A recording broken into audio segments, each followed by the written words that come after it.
बिस्मिल्लाहिर्रहमानिर्रहीम, अस्सलाम वालेकुम। मैं हूं ईसा नकवी, मेरे साथ असदुल्ला खान साहब मौजूद हैं। 31 मई 2023 के बाद से वो जो मशहूर ज़माना एक मुलाकात के बाद से मीडिया जो है उसको तो पता है कि चीज़ें उस तरीके से नहीं करनी। हाँ। तो जो इस वक्त डिस्कोर्स है मेन स्ट्रीम मीडिया के ऊपर, उसमें भी पाकिस्तान तहरीक इंसाफ, इमरान खान की सेहत से जुड़े हुए मामलात और पाकिस्तान में लीडरशिप क्राइसिस होना, सिस्टम का डिलीवर ना करना, बैड गवर्नेंस, और जो एक अनहोनी में दरमियान में मिस कर गया, वो अनहोनी ये थी कि एक और पिंडी में जो पोडियम है वहाँ से भी गवर्नेंस मॉडल और उसके पुअर गवर्नेंस होने पे उसको बेहतर करने के लिए जो है वो एक माहौल बनाने के लिए ख्वाहिश का इजहार किया गया।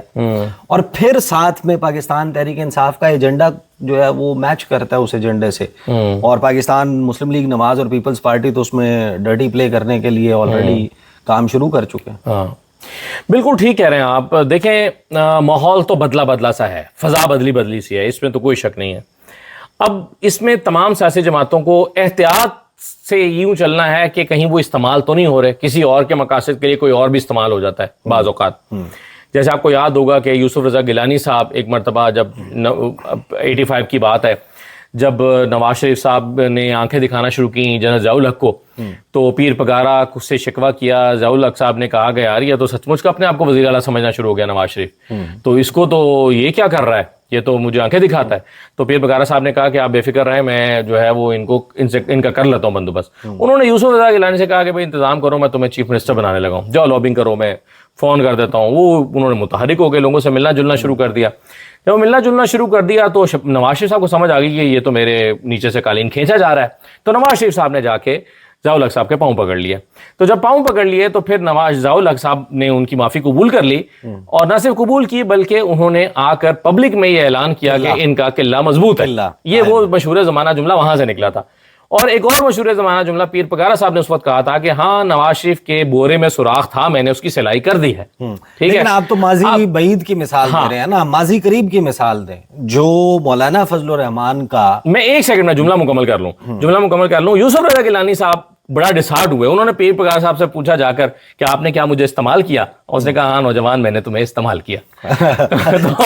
तो ये कोई नौजवान इस वक्त इस्तेमाल ना हो जाए, ये ज़हन में रहे कि नवाज शरीफ क्या साहब के बोरे में सिलाई हो जाए और पता लगे कि स्टेटस को वही का वही है। उस वक्त भी तो देखे ना, इत्तफाक इकट्ठे हुए थे कि मियां मोहम्मद नवाज शरीफ बीमार थे, मियां मोहम्मद नवाज शरीफ जेल में थे, मियां मोहम्मद नवाज शरीफ के केसेस जो हैं, सजाएं और फलाना, ये सारा कुछ हो चुका था। और मौलाना फजलुर रहमान को लॉन्ग मार्च आ गया, खान साहब की हुकूमत थी। मौलाना फजलुर रहमान का लॉन्ग मार्च ख़त्म होते होते नवाज शरीफ की बीमारी उरूज पे जाते जाते, उसकी खबरें आते आते और वहाँ से उनका डिपार्चर इवेंचुअली जो है हुआ। ये सवाल रखा गया हुकूमत के पास कि नवाज शरीफ की लाइफ की गारंटी ली जाए। और फजलुर रहमान साहब का वो लॉन्ग मार्च, वो जो अंसारुल इस्लाम वाला, वो जिसके ऊपर आपको याद है कि कंटेनर जहाँ पर लगा हुआ था, पीपल्स पार्टी ने भी एक छोटा सा डेलीगेशन भेजा था, खान साहब की हुकूमत थी, और उसका नतीजा ये निकला था कि मियां मोहम्मद नवाज शरीफ मुल्क से बाहर चले गए थे। अब क्वेश्चन ये है कि 27वीं और 28वीं तरमीम जो है उसमें तो पीपल्स पार्टी ने और मौलाना फजलुर रहमान ने कहा कि हमने काला नाग जो है वो काले लिफाफे में आया था, उसका जहर निकाल दिया है। पीपल्स पार्टी ने जाहिर है कि उसमें कहा, लेकिन 28वीं तरमीम मुख्तलिफ है, 28वीं तरमीम में ये हमने उसको डाइल्यूट कर दिया। लेकिन जब आप floor of the national assembly, और वो भी आप उस यानी के लिहाज से कि जब आप ये समझते हो कि आपके सामने एक बहुत बड़ा करियर है और आपने मुल्क की मुस्तकबिल की जो वजारत उज़्मा है उसके ऊपर अपनी नज़रें जमाई हुई हैं, या आपने अभी अगले 30 साल या 35 साल या 40 साल आपने पॉलिटिक्स करनी है, और आप इतने धड़ल्ले के साथ कौमी असेंबली के फ्लोर पर खड़े होकर कहें कि किसी का बाप भी 18वीं आईनी तरमीम को रिवर्स नहीं करवा सकता, तो फिर देखे ना, मैंने आपको एक इस्तेमाल होने वाली एक एग्जांपल पहले दी, दूसरी मैं आपको दे देता हूँ। मुस्तफ़ा कमाल साहब को अल्ताफ़ हुसैन के खिलाफ लॉन्च किया गया। वो आए, उनको कहा गया कि जी कराची तो तुम्हारा है। उन्होंने आते ही जो है वो जो है ना वो, हाँ, रोजाना एक और विकेट गिर गई, रोजाना प्रेस कॉन्फ्रेंस होती थी 4 बजे रोज, एक और विकेट गिर गई, ऐसा लगता था कि एमक्यूएम की सारी सीटें तो अब आके झोली में गिरेंगी मुस्तफा कमाल के। जो वेरी नेक्स्ट इलेक्शन हुआ उसमें मुस्तफा कमाल को एक सीट भी नहीं मिली, मुस्तफा कमाल को। अच्छा, मुस्तफा कमाल साहब के ज़हन में जरूर ये बात आई होगी कि मैं इस्तेमाल हो गया, हाँ, एमक्यूएम को जरा सीधा करने के लिए और एमक्यूएम पाकिस्तान बनवाने के लिए मैं तो इस्तेमाल हो गया। तो लेकिन खैर आज उनको उनकी मेहनत का सिला मिल गया है, लेकिन वो हमारे सहन में सूरज देर से निकलते हैं वाली बात है, जो अमजद साहब का मिसरा भी है। तो इसी तरह से देखें कि अगर इमरान खान साहब के सामने कुछ शराइत रखी गई थी और उधर पीडीएम भी बना दी गई, तो पीडीएम वालों को कहा गया कि इमरान खान की हुकूमत गिरानी है, तुम शुरू हो जाओ। उधर इमरान खान अगर भाजपा की बात मान जाते, सारी बातें मान जाते, तो भाजपा साहब से इमरान खान की सुलह हो जाती और पीडीएम वाले इस्तेमाल हो जाते। ठीक है, तो ये सियासत में हर वक्त 2 ऑप्शन मौजूद होती हैं कि जिसको इशारा किया गया है मैं अपना सवाल तब उसने इस्तेमाल होना है या उसने नताइज हासिल करने हैं। मैं ये कह रहा हूं कि अगर, मुझे नहीं पता सुहेल हफीज साहब को इशारा है या नहीं, लेकिन देखना यह है कि इस्तेमाल होना है या कामयाब होना है। हाँ, चले मैं सवाल ही तब्दील कर लेता हूँ। सवाल मैंने ये किया था कि क्या पीटीआई को एस्टेब्लिशमेंट का कोई इशारा मिला है जिसकी वजह से ये सारा गड़मास जो है वो बन गया। मैं सवाल तब्दील कर देता हूँ, आपके लिए आसानी कर देता हूँ, क्योंकि इसके जवाब में तो आपने कहा ना कि मेरे पास तो तज्जिया है, मेरे पास तो खबर नहीं है, मैं तो सोहेल बड़ाई चूं। ठीक है ना, तो मैं सवाल आप मुझे 3 से 4 ऐसी बातें बता दें कि जो ये डिटरमिन करने के लिए बहुत जरूरी है कि क्या पीटीआई को एस्टेब्लिशमेंट का इशारा मिला है। कौन सी ऐसी अलामात जाहिर होंगी कि आपको लगेगा कि हाँ अब बारिश होने वाली है? देखें, सबसे पहले तो मौलाना फजल रहमान साहब मुतहरिक होंगे। देखिए, जब भी सिस्टम ने जाना मौलाना फजल रहमान साहब का पंच, किसी भी पंच में साथ शामिल होना है। अच्छा, ठीक है, मौलाना फजल रहमान साहब मुतहरिक होंगे तो ये बड़ी निशानी होगी कि मौलाना फजल रहमान भी आ गए। अगरचे पिछले दिनों उन्होंने अंगड़ाई ली है और संजीदा अंगड़ाई ली है, उसके बारे में भी यही सवाल था कि मौलाना ने खुद किया है या इशारे पर किया है। ठीक है, लेकिन हमारे यहाँ चीजें ना होते होते मैच्योर होती हैं। कोई मैं हैरान नहीं हूंगा अगले चंद दिन में अगर मौलाना फजल रहमान भी 8 मार्च को जब इशारा कंफर्म हुआ था, वो कैसे हुआ था? एक मशहूर एंकर ऑफ एयर था, आसिफ जरदारी ने प्रेस कॉन्फ्रेंस में कहा था कि आज से उनका प्रोग्राम दोबारा शुरू हो रहा है। तो क्या किसी का प्रोग्राम भी शुरू होगा? देखिए, हवा तब्दील होगी तो सब कुछ होगा, हवा तब्दील होगी तो ये हो जाएगा। और जो मोमेंटम बनाने के लिए जो इवेंट्स हो रहे होंगे उनकी कवरेज भी शुरू हो जाएगी। अभी कुछ ना कुछ तो बेहतरी आई है, उसमें कहीं कहीं कोई तस्वीर लहराती हुई भी नजर आ जाया करेगी टीवी स्क्रीन। मेरा ख्याल है कि जैसे हमारे उलमा कहते हैं ना कि क़यामत की निशानियों में से कुछ निशानियां पूरी हो गई हैं, लेकिन बड़ी निशानियां भी पूरी नहीं हुई। ठीक है, तो वो एक एक करके निशानियां पूरी होती है ना।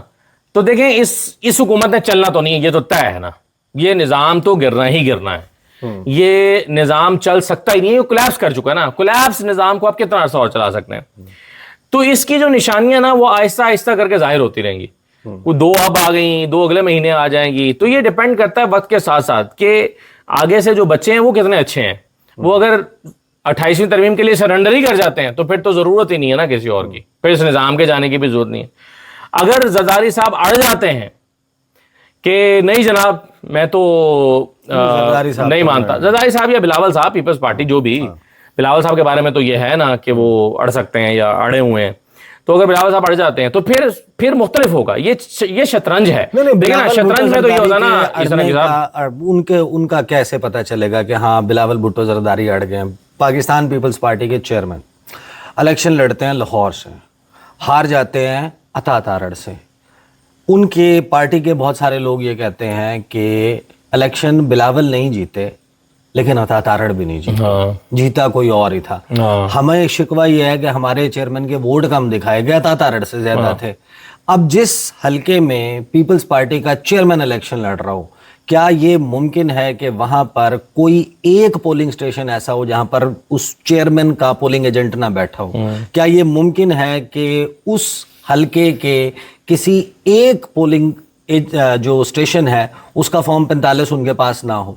बिलावल भुट्टो जरदारी ने अगर अड़ना होगा ना तो वो अपने हल्के के फॉर्म 45 सामने रख के बताएंगे कि ये हुआ था उस हल्के में, उस दिन हमें पता चलेगा कि बिलावल नहीं, बिलावल साहब जो है जाहिर है वो ये वाला जो हल्का है उसमें तो फॉर्म 45 उनके और नून लीग के फॉर्म यानी जो पीटीआई है उसके फॉर्म 45 मैच करते हैं, यानी बिलावल साहब के फॉर्म 45 पे भी जहीराबाज खोकर जीते हैं और पीटीआई के फॉर्म 45 पे भी वही जीते हैं। पीटीआई के ठीक है सामने है ना, हाँ। इनके सामने नहीं है, वो अगर निकाल के बाहर मैच करवा देंगे तो फिर देखिए मामला ये नहीं है, पीपल्स पार्टी के नजदीक मामला ये नहीं है, पीपल्स पार्टी के नजदीक है सूबे की तकसीम।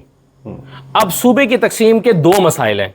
एक मसला तो यह है कि पीपल्स पार्टी के पास अगर अर्बन सिंध ही ना रहा तो वो क्या करेंगे, जरिया रोजगार खत्म हो जाएगा। और दूसरी बात यह है कि पब्लिक सपोर्ट भी सूबों के हक में सिंध में अभी तक नहीं है। उन्हें लगता है कि अगर सूबे बनेंगे तो हमें पब्लिक सपोर्ट भी हमसे छिन जाएगी। तो पीपल्स पार्टी का ये मसला है और मेरा ख्याल है कि उनकी सियासत को एक बहुत बड़ा नुकसान पहुंचेगा अगर वो, क्योंकि आज तक उन्होंने जहन बनाया लोगों का। अब देखना ये ऐसे ही है, आज तक आप लोगों का जहन बनाते रहे हो कि कालाबाग डैम नहीं बनना चाहिए, कल को आप किसी भी वजह से मान जाएं तो लोग तो आपको जीरो कर देंगे ना। आप कहेंगे 50 साल से तुम्हारा कहना था कि सिंधु देश तकसीम नहीं होने देंगे, तो आज कैसे तकसीम हो रहा है? यार 4.5 मिनट के सवाल का बदला आपने ठीक लिया, उसके बाद नहीं। टाइम देखें और आपने कितना माशाल्लाह जो है चले मैं किसी टॉप ऑफ योर लंग्स आपने जो है ना वो जितनी तकरीरें आपने की आज की वीडियो में लोग भी बताएंगे। अच्छा बहरहाल समय तलाशी के लिए मैं माजरत चाहता हूँ और आप नहीं इसको कंक्लूड करेंगे कि जाहिर है कि अनहोनियां जो हैं वो जब एक से ज़्यादा हों और इकट्ठी होने लग जाएं, बार बार होने लग जाएं, तो जाहिर है कि कहीं ना कहीं आग लगती है तो धुआं नजर आता है। धुआं जो है वो बगैर आग के एग्जिस्ट नहीं करता। जो लोग हैं वो भी इसके बड़े ज़बरदस्त जज हैं। तो आज इसमें लोगों की राय बड़ी अहम होगी। कमेंट करें, लोग बताएं, बिल्कुल वो बताएं कि उनको क्या लगता है कि क्या वाकई ये जो अनहोनियां इकट्ठी होना शुरू हो चुकी हैं ये इत्तफाक है या इशारा है। अब तक के लिए इतना ही। मुझे और असदुल्ला खान को इजाज़त दीजिए। अल्लाह हाफिज़।